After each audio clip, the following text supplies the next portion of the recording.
Sawadika, welcome to Be My Guest. I'm Sian Rahan Utsaha.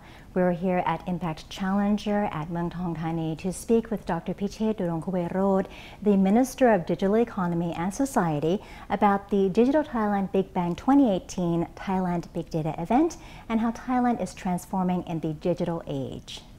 Sawadika. Sawadika. Dr. Pichet, the Digital Thailand Big Data 2018, Thailand Big Data is a very big affair.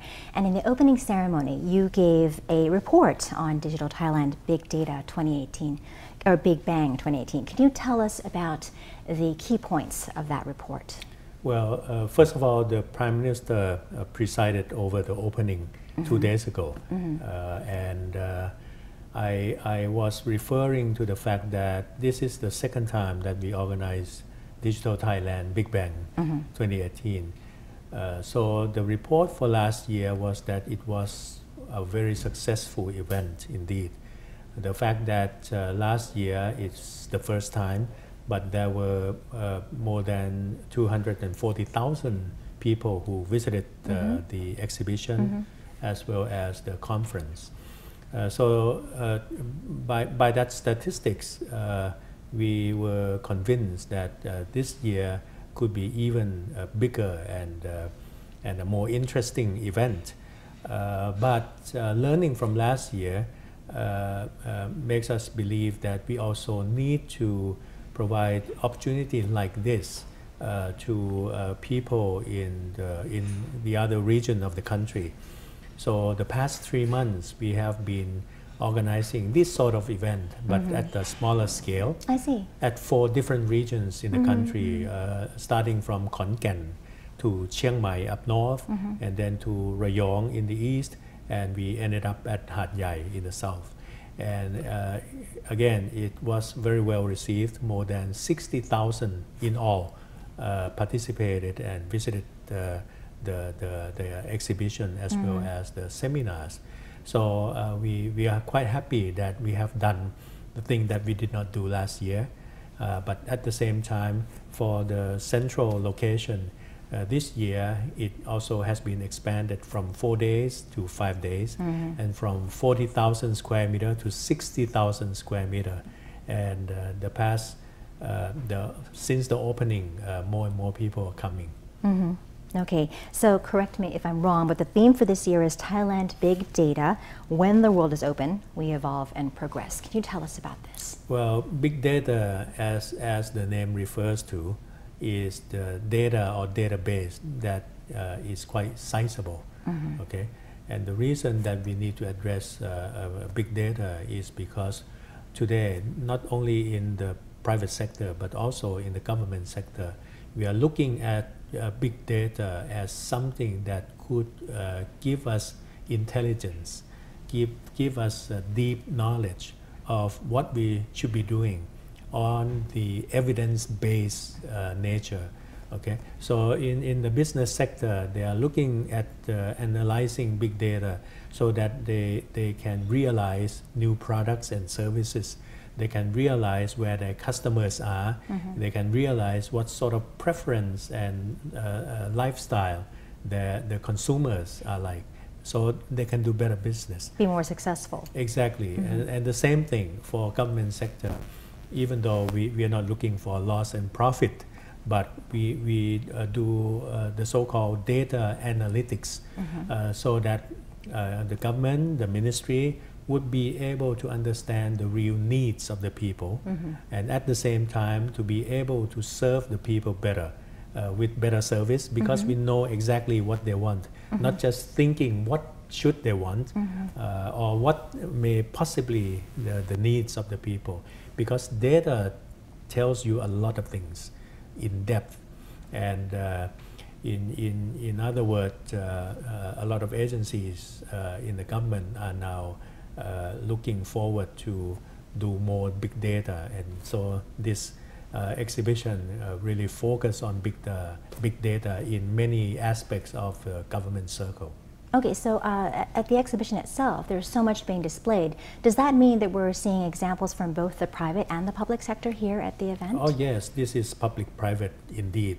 You see a lot of government agencies and you see a lot of business people, companies, especially high-tech companies, startups, both individual and groups, even the government and private sector from overseas.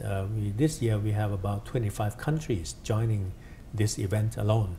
And we also leave a big space for the younger generation so that they can do a lot of things like participate in contests, participate in learning programs, and as well as the ability to understand better what the future employment, future jobs, especially digital jobs, look like. So the event, how long did it take to put together and who all was involved? It seems to be forever, but in fact we put a lot of energy to it. The agency that under my ministry that really have been doing this work is the Digital Promotion Office, and we have been planning for almost a year since the end of last year event, and many things have changed. As we know, the society has changed, the technology has changed, so we have to adjust all the time how we can present the best nature of digital society, so that the people can really learn, and at the same time for kids, they come not only to learn but to have fun also. So we need to be very artistic about it when we design it. Luckily we have a pretty big pool of knowledge, as well as a lot of friends, both in other ministries and in the business sector, and especially our foreign friends. So the design of this, I think, is fascinating, and I think it would enlighten a number of people whose first time to understand big data, first time to understand artificial intelligence, first time to understand what startups are doing. I think it's very beneficial indeed. So it's probably very interactive, all the different displays. We try, and we also venture into new areas that have never been shown before. For example, in certain area we have space exhibition, and space and digital is very close linked, and we foresee that in the future we'll be talking and making use of the space information, space products, space economy in a great deal more and more, even though today it seems to be far-fetched up there in the universe, but it's not that far. And how would you assess the event so far? Well, if I'm not wrong, it is something, it's the talk of the town today, if I may. Even those who we call the influencers, okay, they have been propagate the news about welcoming people to come and take a look at themselves. A lot. I see a lot of government people coming. I see a lot of school kids coming, and I see a lot of foreigners even coming. I think this kind of event is important to raise the awareness of the society, and at the same time, as you mentioned, be interactive. We try very hard to be interactive, and here we can see a number of things that are very exciting, especially for newcomers and the kids. And on that note, we have to take a quick break, but do stay tuned for much more right here on Be My Guest with Dr. Piche Durongkuwerod. Welcome back to Be My Guest. We're here with Dr. Piche Durongkuwerod, the Minister of Digital Economy and Society, talking about the event called Digital Thailand Big Bang 2018. So much more to talk about. This has been a very successful event so far. And the Digital Economy Promotion Agency, or DEPA, is actively promoting Thailand and its transformation. Can you talk to us about what exactly we want to see Thailand transform into? Well, if I'm not wrong, we are transforming. It's not that we are looking for transformation. And the evidence is that the penetration of digital technology has been very drastic over the past 5 to 10 years.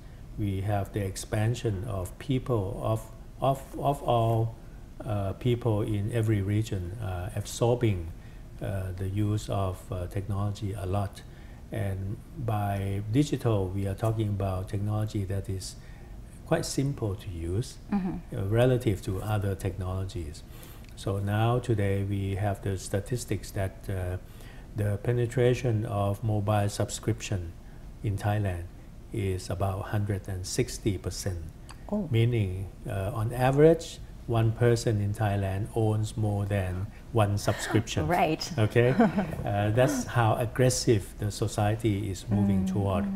Again, in terms of using the information itself, may it be the chat line, the use of Facebook and Google and YouTube and so on, or Line. Okay, we are seeing the explosion of the uses in a very unimaginable way. We rank pretty high, not only in ASEAN but at a world record in the utilization of all these social media, to the effect that in some survey we are named to be a society that is using about on average 5 hours per day. Goodness. Do you see that as a good thing or a bad thing? Well, it's a two-sided coin, right? It depends. It's always the light and the shadow. Okay, we want to minimize the shadow, but at the same time to strengthen the light so that the utilization would be useful, would be productive. It can be very entertaining, but at the same time we have to look at the dark side also and try to prevent that as much as we can, so that the society is well protected, and at the same time the youngsters will use it for their life, for their education, and for their pleasure, which is okay, right? However, during this time of the world development, we are seeing a lot of disruption, and you can have positive disruption, you can have negative disruption. So the society must be well aware that this is transforming, and we need to be adjusting accordingly. As to how, it depends who you are. You are farmers, you think about certain things, agriculture, productivity, and so on. You're a student, you think about, where is the World Library on the internet. If you are the entertainer, you are looking forward to how to project yourself online, or even the media now is facing a big disruption. Yes. The paper-based media is disappearing, is sunsetting, right? So, but you can struggle. Everybody has to struggle once in a while. So this is no different. And let's talk about the government policy now. The government wants to employ digital technology to drive the country forward towards Thailand 4.0. Can you talk to us about that? If you look at the big picture of where Thailand has been moving, especially for the past 3 to 4 years, we are looking at the many new dimensions of progress and of development. In particular, Thailand 4.0, as you may well know. We are talking about Thailand that reduce the disparity among the haves, the have-not, the rich and the poor, the metropolitan and the rural, right? But at the same time, we're also looking at Thailand 4.0 with regard to how competitiveness, the society and the country, especially in economic development, can perform, right? And how to enhance our strength and our capability. That's number 2. And number 3, we are talking about the sustainability part. Human resource is also a big factor for sustainability. If we can build a pool of capable people, workers, students, graduates, then we are stronger, because everything relies on human resources, right? And that's how the society can be pulled to the sustainable level, right? We are hoping that if we can sustain at the pace that we are doing here in all sectors, public-private collaboration, the communities are rising, then in a matter of time, we are talking about uplifting Thailand from upper middle income country to a high income country. Not so easy, but I think we can see if we can extend our effort today and continue to the path of prosperity in a sustainable way. In a sustainable way, very important. Now you mentioned human resources, so that brings me to my next question. How can we incorporate digital technology and the transformation into education? How can we improve education? The word education has to be redefined according to in my view, because again, disruption moves into everything, and I think disruption is moving toward education as well. Education in the 21st century should be different from what we have gone through I think last it's long century. overdue. Yes. Right? However, this is this difficult journey because of the size of the education sector, because of the legacy system that are still in place, the old regime of curriculum, the old regime of teaching. But today we don't have to talk about just teaching. There's learning, there's facilitating, there's participation, there's digital learning, e-learning, as well as informal education. So there are a lot of things that we need to be more innovative, and at the same time, we can be very innovative, but as long as the teachers are still in the old regime of teaching, then that'd be difficult. Right. If the conduct in the classrooms are still the old ways, then students get bored very quickly. So we need to be innovative, if I may, and digital can help. It's not everything, but it can help in many ways. Partly because it's 24/7. Classrooms, you shut the door, then it's over. You open the door, then class begins. But for digital, it can reach anywhere, anytime. So especially for the disadvantaged, if they are high in the mountain, well, digital can help for them to learn and for them to adjust themselves according to what they can get from the internet, from the mobile, and so on. And more importantly, we can put the best content in the digital gadgets, something that physical classrooms cannot do that often. Wow, we're going to have to talk more about this just after the break. Stay tuned for Be My Guest. We're here with Dr. Pichit Durongkuwerod. Welcome back. You're watching Be My Guest, and we're speaking with Dr. Pichit Durongkuwerod, the Minister of Digital Economy and Society, about the Digital Thailand Big Bang 2018 and also many, many issues. Just before the last break, we touched upon how education in Thailand has to change and how innovation can play a role. So what kind of innovations are you talking about when it comes to education? Well, if you walk around the exhibition in the big room, we have spared a big space for a program under the Ministry of Digital Economy called Coding Thailand. Okay, and this is exactly what I'm talking about. My advantage, my privilege is that I have the digital tool. Okay, I don't need a classroom, a physical classroom. This is my classroom. But my challenge is how do I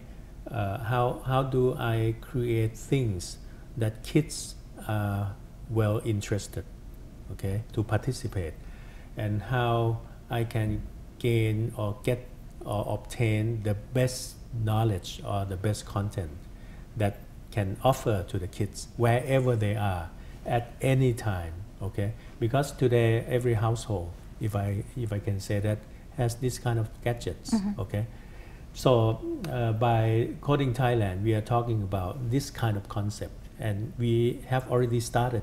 If you look into codingthailand.com or .org here, right, .org, then you see many interesting and entertaining lessons. Okay, for example, my passion is to get not university students but primary school students to be able to understand the logic, especially digital logic, okay, And to create that digital logic, you can use this. Today, they have programs whereby kids are very keen. When we're young, or our kids, we have them working on Lego, piecing different things together to make a car, to make a doll, right? You can apply that kind of thing that would interest them tremendously, and then be creative enough that they can use the Lego concept to create a direction and instruction or computer programming or coding, so that once they piece things together according to the instruction, which is very computer science based, right?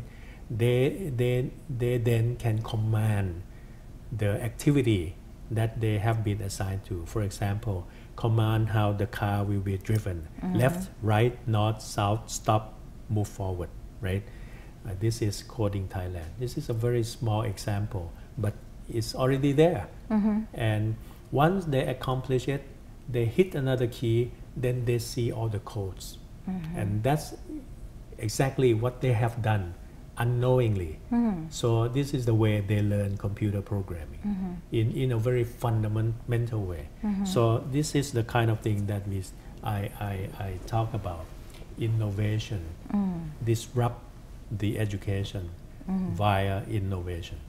And it will help kids learn better, be better thinkers, creators as well. What's needed for the future? Very important, because future, well, today's employment, if you don't know computer, you're going to be in big trouble, right? And it narrows the scope of work that you can find or employment in the future.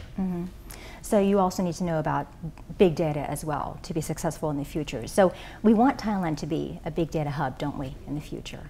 Well, I don't know about hub, but we want Thailand to be active in the deployment of big data, as I mentioned, for public and for private sector.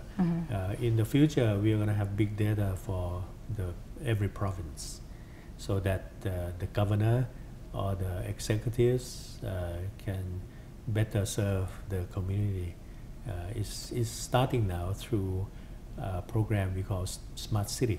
And today we have about 6 or 7 provinces doing different kinds of smart cities in many areas. We For have example? Phuket Island doing smart city for tourism. Okay. We have Chiang Mai trying to do smart city for the artistic values of the communities.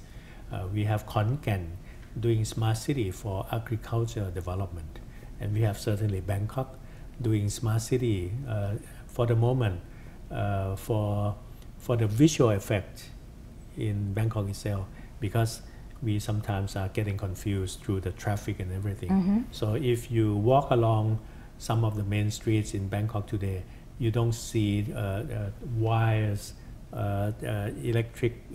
electric pole, which is a good telecom wiring, hanging all over the place. Sukhumvit Road, for instance, now you don't see anything like that. It's all underground. Okay, so this is bit by bit we are moving toward that concept of smart city. What would a complete or a perfect smart city be like? There are 2 kinds of smart city. A brand new smart city and the smart city for old cities. Okay, for brand new, exactly to your question, and that is we can enjoy smart environment, smart mobility, smart economy, smart governance, and so on, all in one. So this is going to be exciting, and we may experiment the first smart city in Sriracha district, Chonburi province. As for old cities, well, we certainly have a lot of cities that we can upgrade to smart city. And as I mentioned, the concept of smart city, you don't have to copy a model of one city to another.